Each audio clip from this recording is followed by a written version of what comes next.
Movie के starting में हम एक लड़की सैरा को देखते हैं जो शहर में अभी अभी शिफ्ट हुई है। सैरा अपने रहने के लिए एक अपार्टमेंट की तलाश में थी। वैसे सैरा की जिंदगी कुछ खास ठीक नहीं चल रही थी, इसीलिए वो एक नए शहर में अकेला रहना चाहती थी। उसे अच्छी जॉब भी मिल गई थी, बस एक अच्छे घर की तलाश थी। आज सैरा एक सोसाइटी में घर देखने गई जहाँ आसपास के पड़ोसी काफी अच्छे और फ्रेंडली थे। बिल्कुल एक फैमिली का एनवायरनमेंट था। वो एक ओपन अपार्टमेंट में गई जहाँ ऑलरेडी काफी लोग उस अपार्टमेंट को देखने आए थे।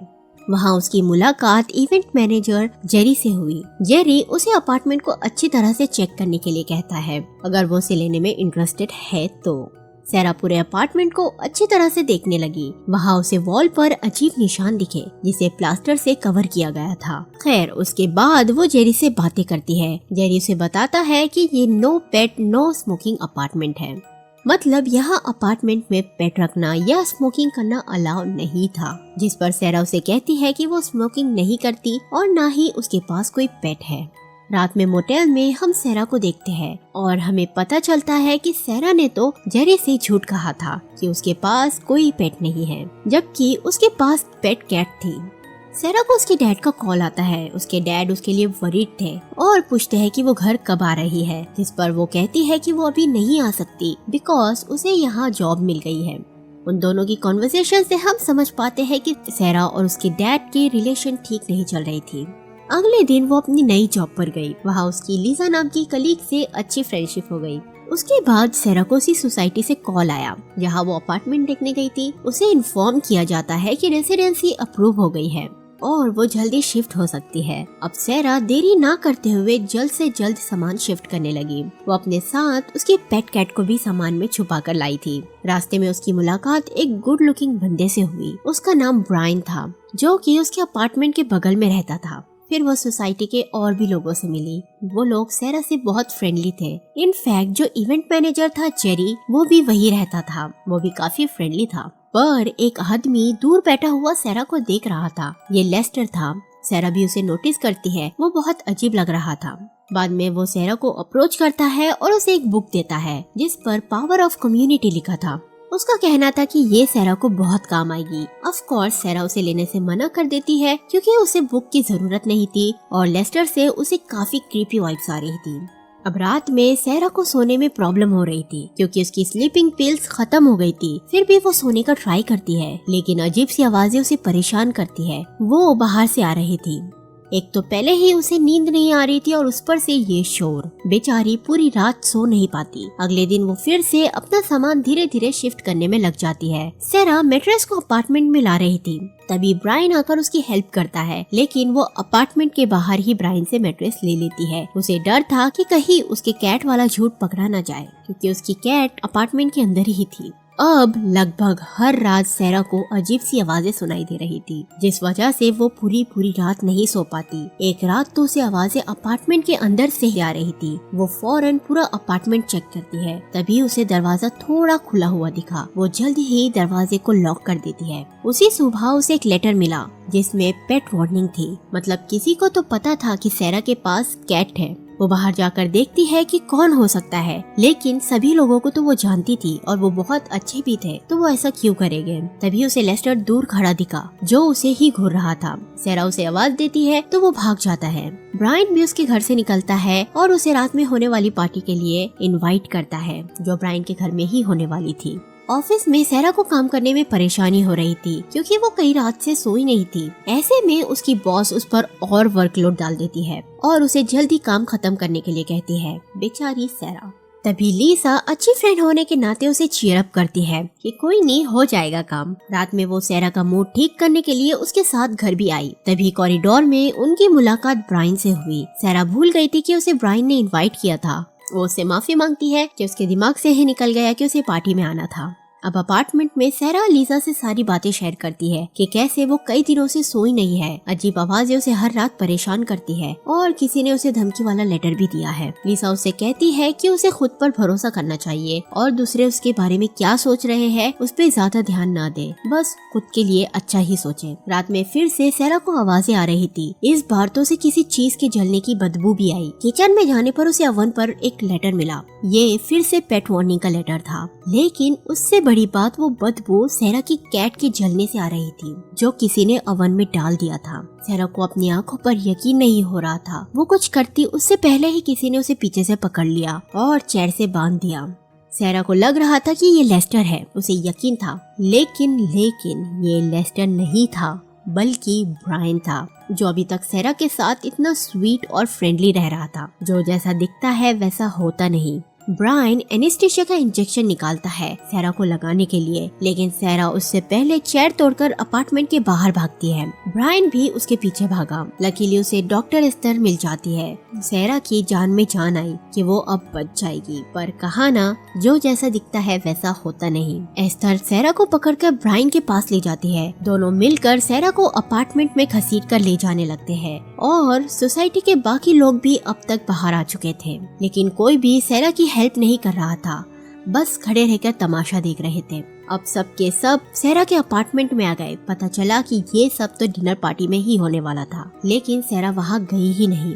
अब बिना देरी किए ब्रायन ने सेरा को एनेस्थीसिया का इंजेक्शन दे दिया। उसके बाद सेरा की आँख खुली तो वो एक बंद रूम में थी। बाहर निकलने का कोई रास्ता नहीं था। उसके कपड़े भी चेंज थे। तभी किसी के अंदर आने की आवाज आई। ये जेरी और ब्रायन थे। ब्रायन का रवैया पूरा बदला हुआ था। वो सेरा से दीवार की तरफ मुंह और हाथ ऊपर करके खड़े रहने के लिए कहता है। जेरी सेरा को बताता है कि कोई उसे ढूंढने नहीं आएगा। उसकी फ्रेंड को भी फेक मैसेज कर दिया गया है तो वो भी नहीं आएगी। सेरा फिर भी उनकी बात मानने से इनकार कर देती है, जिस पर जेरी लेस्टर को रूम में बुलाता है। लेस्टर की एक आंख नहीं थी और तो और उसका कान भी जख्मी था। इससे सेरा इतनी डर गई कि उनकी बात मान ली। सेरा दीवार पर हाथ रखकर खड़ी हो गई। ब्रायन उसे कहता है कि उसे इसी पोजीशन में खड़े रहना है जब तक रेड लाइट बंद नहीं हो जाती। सेरा कई देर ऐसी ही खड़ी रही। वो थक रही थी। ऊपर से एक लाउड सॉन्ग बज रहा था, जिससे उसे और स्ट्रेस होता है। वो पूरी कोशिश करती है, लेकिन आखिर में वो थक कर गिर ही गई। लाइट अभी तक बंद नहीं हुई थी। जेरी और ब्रायन को सीसीटीवी के जरिए पता लग गया और वो रूम में दोबारा आए। उन्होंने फिर से सेरा को उसी पोजीशन में खड़ा करा, पर इस बार सेरा ना गिरे इसका इंतजाम वो पूरा करके जाते हैं। वो सेरा के हाथों को दीवार में कील से ठोक देते हैं। यही हमें भी पता चलता है कि जो सेरा ने दीवार पर निशान देखे थे वो किससे बने होंगे। सेरा तड़प रही थी, चिल्ला रही थी, पर वो उस पर जरा भी रहम नहीं करते। पूरे दिन से सेरा वैसे ही खड़ी थी। दर्द और थकावट की वजह से उसे हेलुसिनेशन होने लगे थे। उसे अपने डैड दिखते हैं, जो उसे दीवार से हाथ छुड़ा देने के लिए कहते हैं। सेरा को लग रहा था कि सच में उसके डैड उसे बचाने आए हैं और वो ताकत से अपना हाथ दीवार से उखाड़ लेती है। वो फिर से बेहोश हो गई। थोड़ी देर बाद जेरी और ब्रायन रूम में आए। उन्होंने सेरा से कहा कि उसने टेस्ट पास कर लिया है।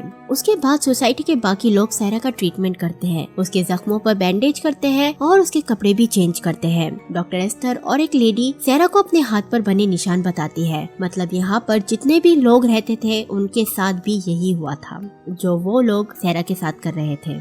उसके बाद जेरी और ब्रायन सेरा का इंटरव्यू लेते हैं। उन्होंने उस पर लाई डिटेक्टर मशीन यूज किया। उनका कहना था कि उनकी कम्युनिटी में सब ओपन रहता है, कोई सीक्रेट्स नहीं।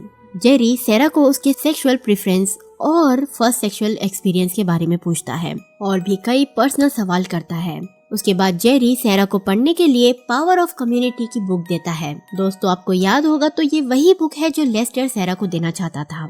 सेरा उस बुक को पढ़ती है और उस कम्युनिटी के बारे में और जानकारी हासिल करती है। दरअसल ये लोग अपनी कम्युनिटी बना रहे थे जो दूसरों से अलग हो। जेरी और ब्रायन सेरा का फिर से टेस्ट लेते हैं। जेरी सेरा से सवाल करता है कि कम्युनिटी के 4 फाउंडेशंस कौन सी हैं, जिस पर सेरा सही जवाब देती है। सेल्फलेसनेस, ओपननेस, एक्सेप्टेंस और सिक्योरिटी। उसके बाद जेरी सेरा से पूछता है कि क्या वो इस कम्युनिटी का हिस्सा बनना चाहती है, जिस पर सेरा हाँ कहती है, लेकिन लाई डिटेक्टर मशीन ने उसका झूठ पकड़ लिया। सेरा उन्हें कन्विंस करने की कोशिश करती है कि वो सच कह रही है, जिस पर जेरी उसे एक और मौका देता है कि वो और इस कम्युनिटी के बारे में जाने और फिर से टेस्ट दे।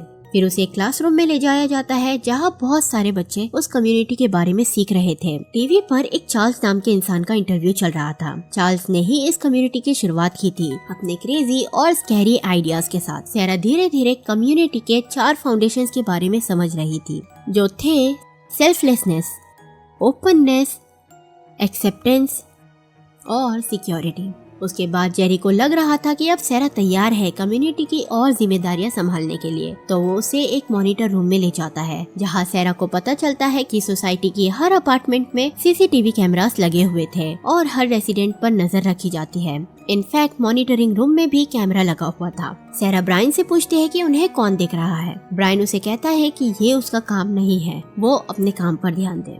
इधर एक मॉनिटर पर सेरा ने नोटिस किया कि एक ओल्ड लेडी जिसका नाम स्टैनहोप था, उनकी अचानक तबीयत खराब हो रही है। वो अचानक बेहोश होकर गिर जाती है। सेरा फौरन ब्रायन को ये बात बताती है। उसके बाद जेरी ने सेरा की तारीफ की कि उसने कम्युनिटी की जिम्मेदारी अच्छे से निभाई। अब तक सभी अपार्टमेंट के लोग मिस स्टैनहोप के घर आ गए थे उन्हें देखने के लिए। ब्रायन स्टैनहोप की तारीफ करता है और बताता है कि उन्होंने कम्युनिटी के लिए कितना कुछ किया है जब से वो कम्युनिटी का हिस्सा बनी है। अब तक सेरा को सब कुछ नॉर्मल ही लग रहा था, लेकिन फिर ब्रायन स्टैनहोप को आखिरी अलविदा कहता है। सेरा गैस की पाइप और एक पॉलीथीन देखकर घबरा गई। ब्रायन उसे कहता है कि अब स्टैनहोप की कम्युनिटी में कोई जरूरत नहीं है और वो कम्युनिटी के लिए कुछ भी नहीं कर सकती, इसीलिए उन्हें जाना होगा।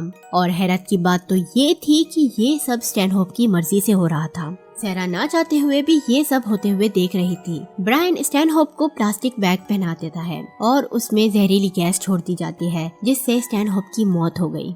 उसके बाद ब्रायन सेरा को बताता है कि उसके शुरुआत के दिन बिल्कुल सेरा की तरह थे कम्युनिटी में, लेकिन उसके बाद कम्युनिटी ने उसके लिए बहुत कुछ किया और उसकी हेल्प की। फिर फाइनली सेरा कम्युनिटी का हिस्सा बनने के लिए तैयार हो जाती है। जेरी उसे ब्लाइंड फोल्ड करके बाहर ले जाता है, जहाँ सभी उसके लिए सेलिब्रेट कर रहे थे क्योंकि वो अब कम्युनिटी का हिस्सा बन गई थी। सेरा के लिए एक सरप्राइज था। एक हॉट रोड से सेरा के कान के पीछे निशान बना दिया जाता है। ब्रायन उसे खुद का भी निशान बताता है, मतलब सभी मेंबर्स को वो मार्क मिलता था। अभी तो सेरा के लिए सिर्फ शुरुआत थी, क्योंकि आगे उसे इससे बड़ा झटका लगने वाला था। लेस्टर कई दिनों से अकेला था क्योंकि उसकी वाइफ की कैंसर की वजह से डेथ हो गई थी, इसीलिए सेरा की शादी उससे करवा दी जाती है। सेरा चुपचाप सब कर रही थी। इनफैक्ट उसे लेस्टर को किस भी करना पड़ता है। उसके बाद हर मैरिड कपल की तरह सेरा लेस्टर के साथ उसके अपार्टमेंट में रहने जाती है। उसे कहा जाता है कि उसका पुराना वाला अपार्टमेंट अब उसका नहीं है, वो खाली कर दिया गया है किसी और के लिए। उसके बाद लेस्टर सेरा को बेडरूम में बुलाता है, जिससे सेरा डर गई। तभी जेरी आकर बताता है कि वो एक प्रॉब्लम में है। दरअसल सेरा के फादर उससे मिलने आए थे, जो सेरा के लिए बहुत परेशान थे क्योंकि उसने कई दिनों से उनसे बात नहीं की थी। जेरी सेरा को धमकाता है कि अगर उसके फादर इसके बाद यहाँ पर आए तो वो उन्हें मार देगा। वो लोग एक खाली अपार्टमेंट को जल्दी से रेनोवेट करते हैं, सेरा के डैड को बताने के लिए कि वो यही रहती है। खैर, सेरा को फाइनली चांस मिला कि वो अपने डैड से मिल सके, लेकिन वो चाहकर भी उन्हें कुछ नहीं बता सकती थी। वो जानबूझकर उन्हें बुरा भला कहती है, जिससे उसके फादर बहुत हर्ट हो जाते हैं और वहाँ कभी ना आने का कहकर चले जाते हैं। उसके बाद लेस्टर फिर से सेरा को बेडरूम में ले जाता है, पर उसका कोई गलत इरादा नहीं होता। वो तो बस सेरा को उसकी माँ की दी हुई स्यूइंग मशीन दिखाना चाहता था। लेस्टर सेरा से कहता है कि उसने कई बार खुद की जान लेने की कोशिश की है ताकि वो इस सिचुएशन से निकल सके, लेकिन हर बार उसकी हिम्मत कम पड़ गई। अब उन्हें ऐसे ही जिंदगी से कॉम्प्रोमाइज करके जीना होगा। अब यही उनकी लाइफ है। जैसे जैसे दिन बीत रहे थे, सेरा कम्युनिटी में घुल मिल रही थी। अब सेरा के खाली अपार्टमेंट के लिए फिर से नए किराएदार को ढूंढा जा रहा था। कई लोग उस अपार्टमेंट को देखने आए थे, लेकिन सेरा को बड़ा झटका लगा जब उसने लीसा को वहाँ देखा। लीसा भी उस अपार्टमेंट को देखने आई थी और उस अपार्टमेंट के लिए वो सिलेक्ट भी हो जाती है। यहाँ सेरा को पता चलता है कि जो शुरुआत में आवाजें उसे सोने नहीं देती थी, वो यही लोग करते थे जानबूझकर, ताकि सेरा इमोशनली और साइकोलॉजिकली टूट जाए और इनके झांसे में आ जाए। जेरी और ब्रायन लीसा को उसकी पहली वाली जिंदगी से पूरी तरह अलग करने की कोशिश करते हैं। वो उसका सोशल मीडिया तक हैंडल करते हैं। सेरा कहती है कि लीसा एक स्ट्रॉन्ग लड़की है जो फाइट बैक जरूर करेगी और इतनी आसानी से हार नहीं मानेगी, और ऐसा होता भी है। लीसा ब्रायन के कान पर काट देती है, इसीलिए जेरी सेरा को उसे मैनिपुलेट करने के लिए अंदर भेजता है, लेकिन लीसा उससे भी नहीं मानती। तो अब जेरी लीसा के कान में स्क्रू ड्राइवर से होल करने लगता है, जैसे उन्होंने लेस्टर के साथ किया था। वो सेरा को स्क्रू ड्राइवर पकड़ने के लिए कहता है। सेरा पकड़ती है, लेकिन अब सेरा और कंट्रोल नहीं कर सकती थी। उसका सब्र का बांध टूट जाता है, इसीलिए वो स्क्रू ड्राइवर जेरी की गर्दन में घोंप देती है। उसके बाद सेरा और लीसा वहाँ से भागने लगते हैं, लेकिन ढीठ जेरी अभी तक जिंदा था। वो पीछे से लीसा को गन से शूट कर देता है। सेरा अपनी फ्रेंड की मौत देखकर कंट्रोल नहीं कर पाती और जेरी को कई बार स्क्रू ड्राइवर घोंपकर मार देती है। उसने देखा कि जेरी जो कि मैनेजर था उसके हाथ पर भी कील के निशान थे और कान के पीछे भी वही मार्क था। मतलब जेरी से ऊपर भी कोई था जो सब कंट्रोल कर रहा था। सैरा ने जेरी के पास से गन और मेन गेट की चाबियां ले ली और बाहर की तरफ भागी। अलार्म बजने लगता है और सभी लोग बाहर आ जाते हैं। उनमें ब्रायन भी था। ब्रायन सैरा को मैनिपुलेट करने की कोशिश करता है, लेकिन सैरा उसे गन से शूट कर देती है। उसके बाद वो बाहर की तरफ भागी। सभी लोग उसे पकड़ने के लिए उसके पीछे भागे। एक आदमी उसे मेन गेट पर पकड़ लेता है और लेस्टर सैरा की तरफ गन पॉइंट करता है, लेकिन लेस्टर ने उस आदमी को गोली मार दी जिसने सैरा को पकड़ रखा था। लेस्टर सैरा को बाहर भागने में मदद करता है और खुद सभी को रोकता है। इसमें लेस्टर की मौत हो जाती है। सैरा बाहर तो निकल गई थी, लेकिन वो देखती है कि जो साइन बोर्ड देखकर वो उस बिल्डिंग में अपार्टमेंट देखने गई थी, वैसे ही बोर्ड्स लगभग हर बिल्डिंग के बाहर लगे हुए थे। और सिर्फ उसकी बिल्डिंग से नहीं बल्कि हर बिल्डिंग से अलार्म बज रहे थे। मतलब ये कम्युनिटी हर जगह फैली हुई थी। एक गेट के बाहर सीसीटीवी कैमरा भी लगा हुआ था, मतलब कोई उस पर नजर रखा हुआ था। सैरा बहुत अजीब तरीके से हंसती है क्योंकि अब सैरा वो इंसान नहीं रही जो वो पहले थी। वो वहाँ से भाग जाती है और ये मूवी यही एंड हो जाती है। तो दोस्तों, कैसी लगी आपको ये मूवी मुझे कमेंट करके जरूर बताएं। मैं मिलती हूँ आपसे अगली वीडियो में। और हाँ दोस्तों, चैनल को सब्सक्राइब करना ना भूलिए।